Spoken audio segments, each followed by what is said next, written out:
All right, guys. Lacey and I spent 3 hours of our lives watching Transformers: Age of Extinction. We're about to give you our review, and alert, we've got some mild spoilers. And we're gonna do a big spoiler at the end. For bigger spoilers. What's crazy is this movie's so long, we're actually still watching it. We're in the middle of intermission right now. Yeah, I had to take a pee break. I just wore a diaper. You gotta prepare for these things. Now, this is the thing about this movie, okay?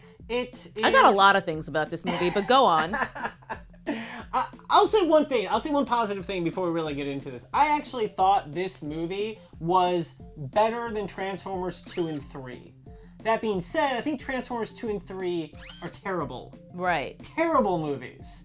Yeah, that's like saying, oh, having uncontrollable vomiting is better than that diarrhea I had before. But this movie was very strange how now that Mark Whalberg is like the lead, right? I was really waiting for him to be like, Optimus Prime, say hi to your mother for me.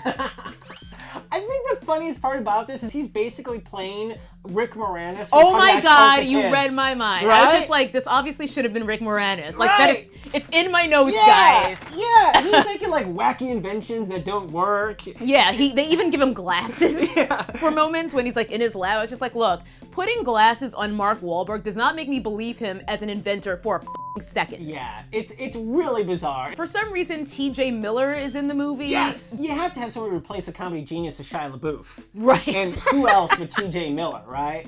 So Aaron Kruger wrote this, right? And he wrote the second and third one. He's a terrible writer. Yeah, I mean, define wrote. Yeah, but it's funny because the dialogue is so bad. It's so bad. Oh my god. I mean, I think Marky Mark has his moments. He was great in The Fighter, for example. Right. But the dialogue is so bad, it sounds like it's like translated poorly from a video game. I mean, it is one step above All Your Base Are Belong to Us. It's so bad. Marky Mark, he's like, I'm an inventor, guys. This could be next level for me. And that's like the entire movie. But you know, what I will say one of the things I really liked about this movie is, of course, we have Optimus Prime, we have Bumblebee, but the other Autobots, they're kind of new, and also, I think they're very, like, distinguishable. They're very unique. We meet quite the clan of, like, crack-and-wise, sassy Autobots in this movie. I like Hound because he's got a beard. Right, because robots should have beards. And he's got a cigar. That's the best part. That's the best. This makes no sense whatsoever, but John Goodman voiced him. Yeah. So that was kind of cool, By the time the robot with the cigar showed up, I was just like, you know what? It doesn't even matter anymore. It was almost like that movie, The Island. Did you see that Michael Bay made years ago? Right, yeah. Where he had like this control and he kind of like pulled back a little. And the first 2 hours actually like were kind of decent. There was some story going on. And then the 2-hour mark happened. And then the 45 minutes of nonstop action that quite frankly got very boring. When you start screaming in your head like, you don't even need this scene. Yeah. This doesn't make any sense in the movie whatsoever. You know, there was a lot of superfluous shit in there, I gotta say. There's a good baker's dozen of chase scenes. It's ridiculous. It really is. And it's got like all the Michael Bay things that you come to expect. There's, you know, at least one shot of a character flying backwards in slow motion while shooting 2 guns. There's a slow-mo running away from a building exploding behind you. It is all of the Michael Bay movies in one. And the one thing I was waiting for, the Dinobots don't show up until the end. So I have to say, it's a bit of a bot tease. See what I did there? I love that. That was amazing. I can't say I was disappointed because I expected it to be a turd, and I was not disappointed. That's a good point. I was only disappointed because so much of it seemed like it was actually turning out pretty good. Yeah. And then it was like, nope, Michael Bay's back. He's like House or something. He's been off the Viking, and all of a sudden he's like, woo!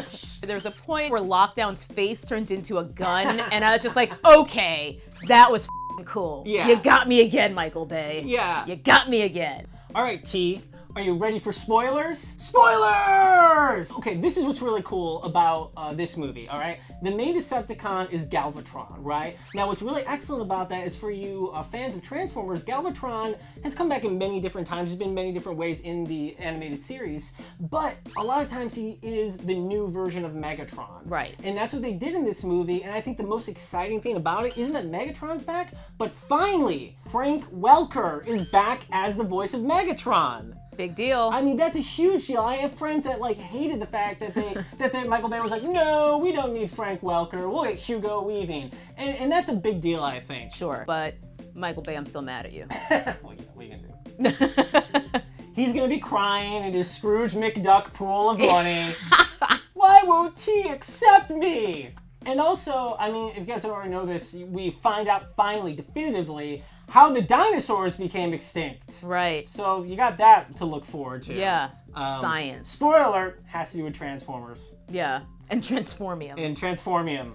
And other weird words like that. But other than that, I do have to say that at the end of the movie, Optimus Prime gives the silliest of silliest end speeches in the history of movies. It is so laughable. So dumb. The entire auditorium was laughing. Yeah, so it's ridiculous. Almost perfect. Yeah, it's so ridiculous. And then like Marky Mark cries during it, and while Optimus Prime is like floating away into the sky, I could have sworn Marky Mark would be like, "I love you, Optimus!" like a la like Troy McClure, I love you, Dr. Zaius. Like that's what I was waiting for. It was ridiculous. There was some stuff overall I did like about this movie. Once again, I thought the Autobots this time were cool because I could tell them apart, and I like the voice actors. Right. I thought that the action actually overall, except for the end where it got tiresome, was really cool. I don't know. I still think it was mostly a big runny dump. However, I will say that they've come a long way from the first Transformers movie in terms of the CG animation of the Transformers transforming. I remember the first Transformers movie, I watched it and I felt like they had just like put a Transformer in a blender and turned it on, and then they shut it off and he was in a new shape. Like you couldn't understand what you were seeing. It was just this whirl of metal and paint. But now you can kind of see that they actually took a lot more care in the transformation. So I think there's been an evolution of the last 3 movies that's been pretty cool in terms of the CG. So that's what we thought of Transformers. Hope you guys check it out this weekend because you're probably going to anyway. Let us know what you think down in the comments, or if you're gonna rebel, abstain and stay home and watch like, you know, some art film. The Notebook or something. Yeah, you know, something like when that come out. And don't forget to subscribe to CineFix for more CineFix Now updates, movie reviews, and all the other crazy crap we do on this channel. We have fun. Aw, yeah!